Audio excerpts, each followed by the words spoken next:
Leverage और अपनी जिम्मेवारियों के साथ, अपनी भावना के साथ झारखंड की कला, संस्कृति, सभ्यता के साथ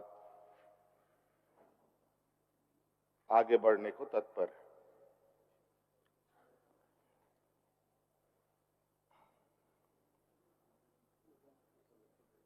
अध्यक्ष महोदय, यह सत्र शुरू होने से लेकर अब तक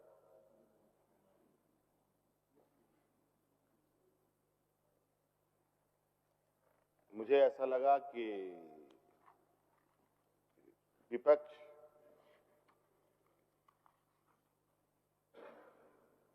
आज गायब होने के पीछे कारण यह भी है कि इनके पास कोई ना मुद्दा रहा है, ना कोई तर्क रहा है इस राज्य के प्रति, ना इनकी कोई संवेदनाएं हैं और ना इनके पास कोई सवाल है। और ऐसे सवालों के साथ सरकार को घेरने का प्रयास हुआ, जिस सवालों में कहीं ना कहीं हमारे विपक्ष के ही लोग ज्यादा गिरते हुए नजर आए।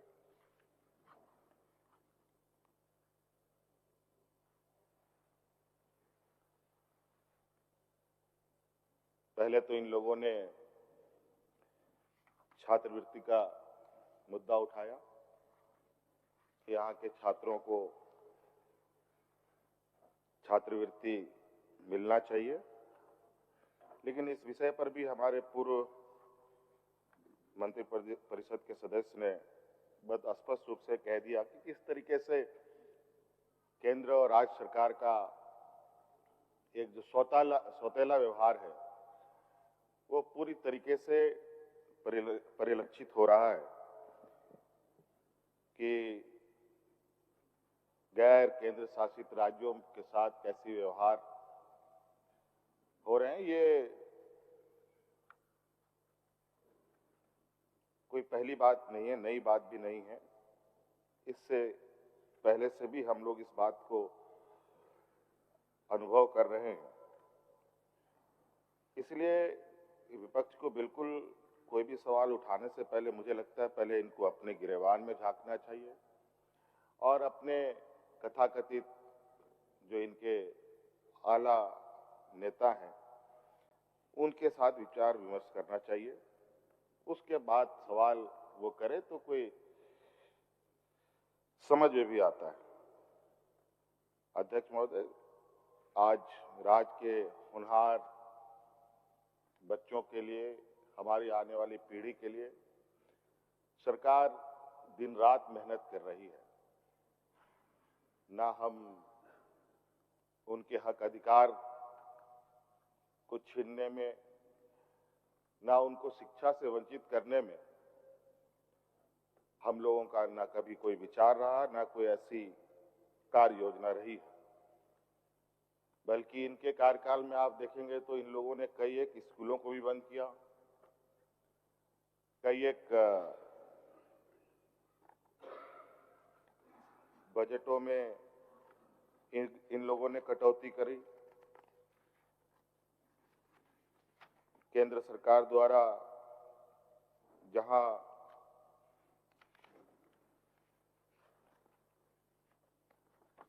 देश के आदिवासी, दलित, पिछड़े समूह के लोग जहां सबसे अधिक लाभ ले पाते, मैं उनमें से कुछ कहना चाहूंगा कि अनुसूचित जनजाति बच्चों के उच्च शिक्षा हेतु राष्ट्रीय फेलोशिप एवं छात्रवृत्ति योजना में केंद्र सरकार ने अपने आवंटन में 90% उसको कम कर दिया। अध्यक्ष महोदय, राष्ट्रीय विदेश छात्रवृत्ति योजना में भी केंद्र सरकार ने 95% कम कर दिया उसको। अध्यक्ष महोदय, अल्पसंख्यक समुदाय के लिए प्री मैट्रिक जो पहली क्लास से 10वीं क्लास तक की छात्रवृत्ति योजना है उसके आवंटन में भी 40% कम कर दिया। अध्यक्ष महोदय, अल्पसंख्यक समुदाय के लिए पोस्ट मैट्रिक जिसमें 11वीं से ऊपर बच्चे पढ़ते हैं उसमें भी लगभग 63% इन लोगों ने कम कर दिया। अध्यक्ष महोदय, और मेधा आधारित एवं आय आधारित छात्रवृत्ति जो टेक्निकल और व्यावसायिक पाठ्यक्रम होते हैं, उसमें भी आवंटन लगभग 75% इन लोगों ने कम कर दिया। अध्यक्ष महोदय, तकनीकी शिक्षा संस्थानों के लिए जो अनुदान योजना में भी आवंटन में इन लोगों ने मतलब केंद्र सरकार ने 61% कम कर दिया। आप बताइए अध्यक्ष महोदय, ऐसे स्थिति में जो ये मांग करते हैं, ये कहां तक उचित है? हम लोग छात्रों के छात्रवृत्ति घटाने वाले लोग नहीं, बल्कि हम लोग उनके छात्रवृत्ति को बढ़ाने वाले लोग हैं। आप देख रहे हैं फॉरेन स्कॉलरशिप झारखंड सरकार की तरफ से चलता है। आप देख रहे हैं अध्यक्ष महोदय, गुरुजी क्रेडिट कार्ड के माध्यम से 15 लाख रुपए तक का बैंकों से आर्थिक सहायता मात्र 4% के इंटरेस्ट में उनको उपलब्ध कराया जा रहा है अध्यक्ष महोदय। और सावित्रीबाई फूले जैसे महत्वाकांक्षी योजना सरकार चला रही है अध्यक्ष महोदय।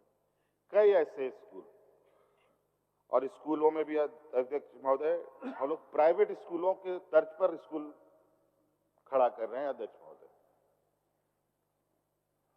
उत्कृष्ट सीएम उत्कृष्ट विद्यालय प्रारंभ हुए अध्यक्ष महोदय।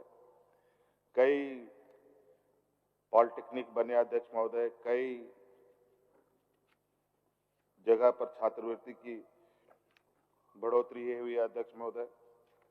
इस तरीके से कई ऐसी चीजें हैं अध्यक्ष महोदय कि हमारा भी उद्देश्य है कि इस राज्य के नौजवान, इस राज्य की जनता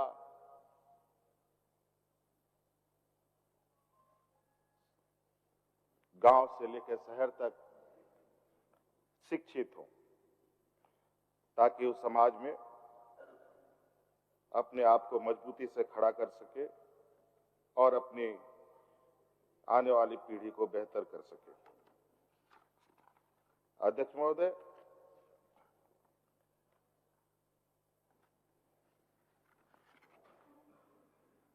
आप देखते होंगे धीरे धीरे इस राज्य में शिक्षा में एक नया आयाम जुड़ रहा है अध्यक्ष महोदय, जहां इक्की दुग्गी यहाँ पर सरकारी कॉलेजों के माध्यम से, यूनिवर्सिटीज के माध्यम से शिक्षा अपने बच्चे ग्रहण करते थे, वहीं आज प्रतिष्ठित बड़े बड़े यूनिवर्सिटीज यहाँ स्थापित हो रहे हैं और कई सारे यूनिवर्सिटी यहाँ आने की इच्छा में भी हैं। और मुझे लगता है जो हमने एक रोड मैप बनाया है अगले 25 साल का, उस समय बिल्कुल ये मुझे नहीं लगता है कि ये सवाल उस समय तक बचेगा कि यहाँ के बच्चों को शिक्षा ग्रहण करने में किसी तरीके की कोई दिक्कतें आती हो। इसके अलावा सरकार खुद से अपने प्रयासों से बड़े बड़े कॉम्पिटिटिव एग्जामों के लिए, नौकरियों के लिए यहाँ के गरीब, गुरुआ, मजदूर, किसान, आदिवासी, दलित, पिछड़े बच्चों को मुफ्त कोचिंग कराने की भी व्यवस्था कर रही है अध्यक्ष महोदय। चाहे वो एक्सलराय के माध्यम से हो, चाहे रिम्स के माध्यम से हो, चाहे एक्सआईएसएस के माध्यम से हो, और यहाँ तक कि हमारे शिक्षक और बेहतर प्रदर्शन कर पाए, उन शिक्षकों का ट्रेनिंग भी हम लोग बड़े संस्थानों में करा रहे हैं अध्यक्ष महोदय। तो कई ऐसी चीजें हैं जहां आज हम लोग बहुत ही मजबूती और बहुत ही दूरगामी परिणाम, जो लोग का दावा रहता है कि इस राज्य में यह अभिशाप है, ये सारी चीजें खत्म हो, एक बेहतर भविष्य के साथ हम लोग आगे जाएंगे अध्यक्ष महोदय। आज चिंता का विषय यह है अध्यक्ष महोदय, सबसे बड़ी बात कि आज जो परिस्थिति है जिस तरीके से देश के अंदर गैर केंद्र शासित राज्यों के साथ और देश के जनमानस के साथ जो खिलवाड़ हो रहा है, उनके भावनाओं के साथ जो खिलवाड़ हो रहा है, इससे हम कैसे बचेंगे। आज जिस तरीके से आज हमारे यहाँ आज हमारे माननीय वित्त मंत्री जी ने 7,721,000 करोड़ रुपए का अनुपूरक बजट प्रस्तुत किया है। इसमें भी इनको कटौती करने का ये आया, बल्कि इनको तो और सुझाव देना चाहिए कि इसमें और बढ़ोतरी होनी चाहिए, लेकिन बढ़ोतरी होगी कहां से अध्यक्ष महोदय। संसाधन भी आज इस सरकार के साथ तो विडंबना ये है कि जब से जीएसटी का टेन्योर खत्म हुआ है, उसके बाद से केंद्र सरकार जितने भी संसाधनें आज जिस तरीके से स्थिति बनी है अध्यक्ष महोदय, आज हमको लगता नहीं है कि देश के विकास में झारखंड प्रदेश की भूमिका नहीं है। झारखंड प्रदेश ने पूरे देश को शायद कोई और राज्य जितना दिया हो, उससे कहीं ज्यादा हम लोगों ने दिया है। खनिज संपदा से लेकर के, यहाँ के लोगों के विस्थापन से लेकर के, आर्थिक रूप से यहाँ पर जो हमें जानकारी है, यहाँ के रेलवे से भारत को सबसे अधिक रेवेन्यू जनरेट होता है, लेकिन बदले में हिस्सेदारी में हमें क्या मिलता है अध्यक्ष महोदय? यहाँ का धूल, मिट्टी, विस्थापन, पॉल्यूशन, पलायन जैसे घटनाएं होती है। और ये निरंतर बजट में कटौती करते हैं अध्यक्ष महोदय। ये आजकल कटौती का एक नया रूप, इसमें पैसा काटेंगे, उसमें पैसा काटेंगे, आपका नाम काटेंगे, आपका वोट काटेंगे, आपका राशन काटेंगे, आपका बिजली काटेंगे, आपका घर तोड़ेंगे, यही सब चीज चल रहा है। देश को अलग अलग तरीके से उलझा करके रखना। अभी कल परसों ही अभी सदन लोकसभा का चल रहा है, बहस क्या चीज पर हो रही है अध्यक्ष महोदय? राष्ट्रगान का, एक वंदे मातरम राष्ट्रगान। और अध्यक्ष महोदय, इस बहस से कितने लोगों की गरीबी खत्म हो गई? इस बहस से कितने रोजगार सृजन हुए अध्यक्ष महोदय? ये लोग तो वो हैं अध्यक्ष महोदय जो गरीब बच्चे या कोई भी बच्चा हो, उसके मुंह से उसका निवाला छीन करके पत्थरों को समर्पित करते। पत्थरों को दूध पिलाया गया ना अध्यक्ष महोदय देश में, उसमें 900 रुपए लीटर मिल रहा था दूध। सोचिए अध्यक्ष महोदय, कितने बच्चे भूखे मरे होंगे। और जब यहाँ इंडिगो जैसा एक घटना हुआ है जिसमें हजारों नहीं लाखों लोग प्रभावित हुए, वंदे भारत की चर्चा सदन में होती है। जब जब कोई घटना होता है, उस घटना का चर्चा छोड़कर ऐसी चीजों पर ये लेके जाते हैं अध्यक्ष महोदय, जहां लोग दिग्भ्रमित होकर विषय मुद्दे से भटक जाए। आज एसआरआई को लेकर के जिस तरीके से इनका निरंतर अलग अलग राज्यों में जा करके जहर उगलना, ये घुसपैठिए हैं, ये घुसपैठिए हैं। आखिर ये बॉर्डर का जिम्मा है किसका अध्यक्ष महोदय? बॉर्डर तो भारत सरकार के जिम्मे है। आज लोग आते हैं, पहचाने नहीं जाते हैं, और पहचाने भी जाते हैं तो क्या करते हैं, इनका जवाब इस पे नहीं है।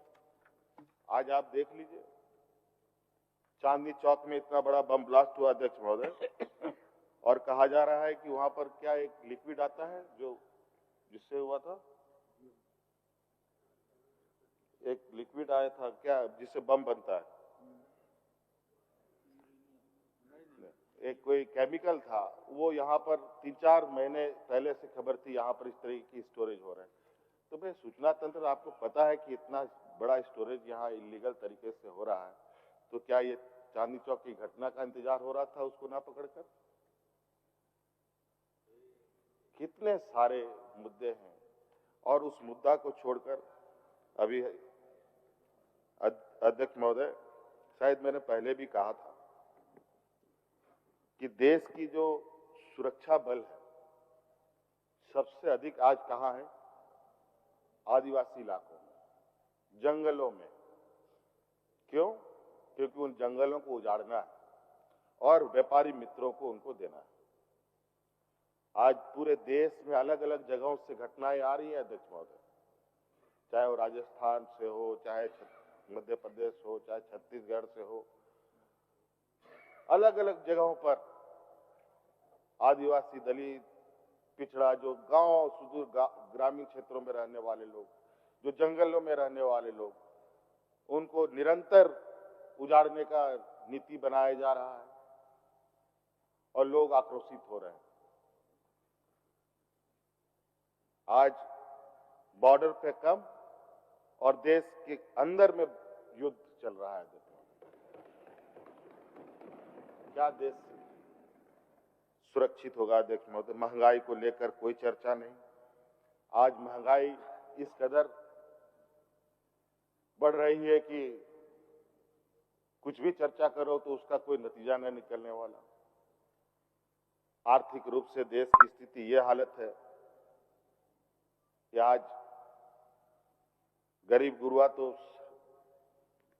जन्म ही लिया है इस तरीके से कि वो कभी इस बात को सोच भी नहीं सकता, लेकिन जो सोचने की क्षमता भी रखता है वो भी कल को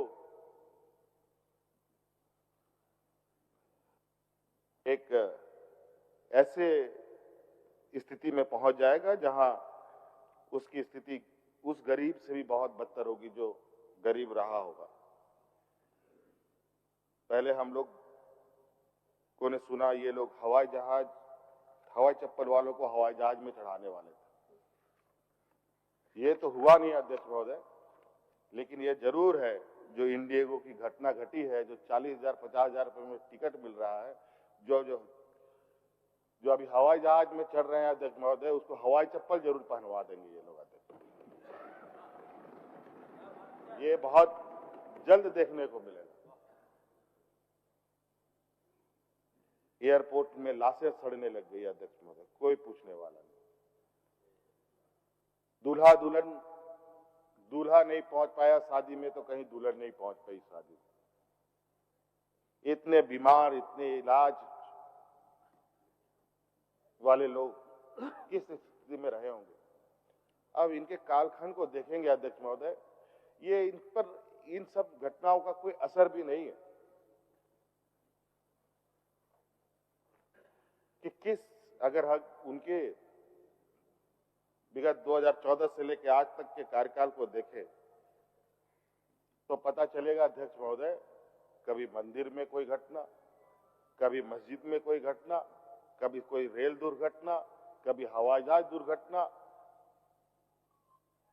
कई ऐसी घटना घटे हैं अध्यक्ष महोदय और निरंतर ये घटना बढ़ रही है, जहां एक नहीं, दो नहीं, लाखों की संख्या में लोग मर रहे हैं। ना जाने किस नक्षत्र में इन लोगों ने सत्ता संभाला है अध्यक्ष महोदय।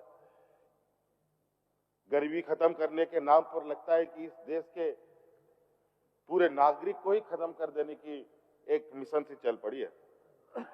अभी हाल फिलहाल में ही अध्यक्ष महोदय कुछ लोगों से मैं बात कर रहा था तो पता चला जो कोविड वैक्सीनेशन लगा है अध्यक्ष महोदय, उसके बाद से बीमारियां बड़ी तेजी से फैली है, बहुत तेजी से। और हमारे पास भी इस तरीके से कई आवेदन मदद के लिए आते हैं अध्यक्ष महोदय, जहां ये प्रतीत होता है कि ये अनुसंधान का विषय है अध्यक्ष महोदय। कि ये वैक्सीन लगा भी है तो वो सही था कि नहीं। कोई अपंग पैदा हो रहा है, कोई हार्ट अटैक से मारा जा रहा है, किसी को कैंसर हो रहा है, न अनेकों प्रकार की बीमारियां बढ़ रही। इससे अंदाजा लगाया जा सकता है अध्यक्ष महोदय, ये हड़बड़ी में जिस तरीके से देश का दिशा बदलने में लगे हैं वो बहुत अच्छा दिखाई नहीं दे रहा अध्यक्ष महोदय। आज रिसर्च के नाम पर साए बटा सन्नाटा अध्यक्ष महोदय। क्या देश ने रिसर्च किया है जो हम दुनिया को बता पाए कि इस देश ने ऐसा भी कुछ इजाद किया है जिस पर दुनिया गर्व करे। विगत 14 सालों में अभी हाल में ही और कुछ घटना ऐसी होती है। अभी आप एयर शो को देखें जहां भारत द्वारा निर्मित हवाई जहाज का फाइटर प्लेन का प्रदर्शन चल रहा था,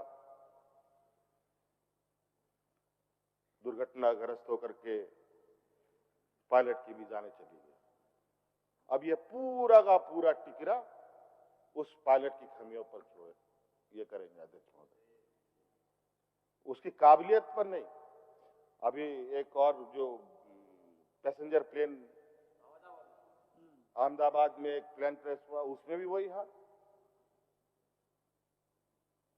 मतलब मीठा मीठा गप गप, कड़वा कड़वा थू थू।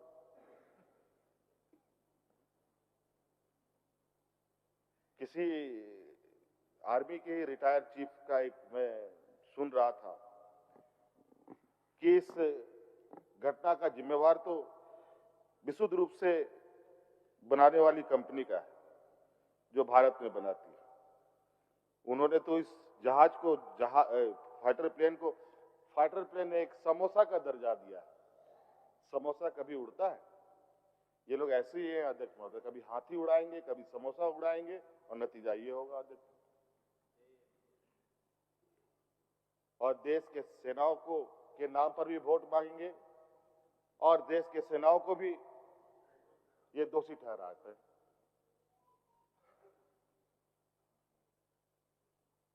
अभी गोवा में इतना बड़ा घटना घटा, 13-14 लोग मारे गए। कोई मरा ऐसा नहीं है, कोई बाहर का, वहां जो मजदूर जो काम करने वाले लोग थे वो लोग मारे गए अध्यक्ष महोदय। और वहां भारतीय जनता पार्टी की सरकार है। कभी चलता है कि लाइसेंस नहीं मिला, कभी बोलता है लाइसेंस मिला, और इसी बीच में जो लोग मालिक थे वो रफू चक्कर होकर विदेश की ओर रवानगी हो गए। और होने जाने वाला कुछ नहीं है अध्यक्ष महोदय, 2-4 दिन का अखबारों का खबर, उसके बाद ये गायब। क्योंकि अखबार मीडिया की जो स्थिति है वो भी किसी से छुपी नहीं है। हमारे यहां भी बहुत मीडिया बंधु लोग हैं जो हम लोगों से बहुत ज्यादा कुछ उनका लगाव है, और वो लगाव इस तरीके का है कि वो भी जानते हैं, हम भी जानते हैं। क्योंकि बौद्धिक लोग हैं ना अध्यक्ष महोदय, बौद्धिक लोगों से सकना साधारण आदमी के लिए बहुत आसान नहीं है।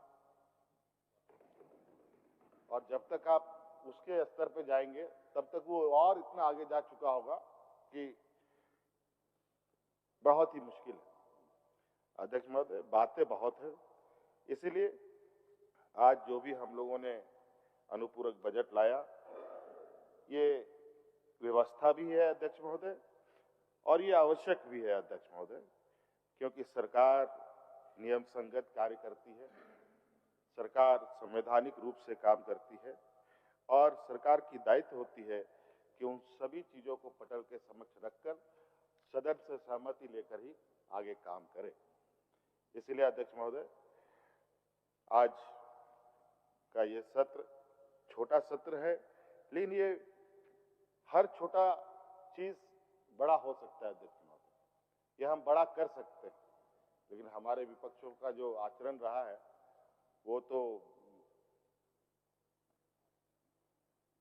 मतलब कैसे हम अखबारों में छपें और सदन को बाधित करें, यही देखने को मिला अध्यक्ष महोदय।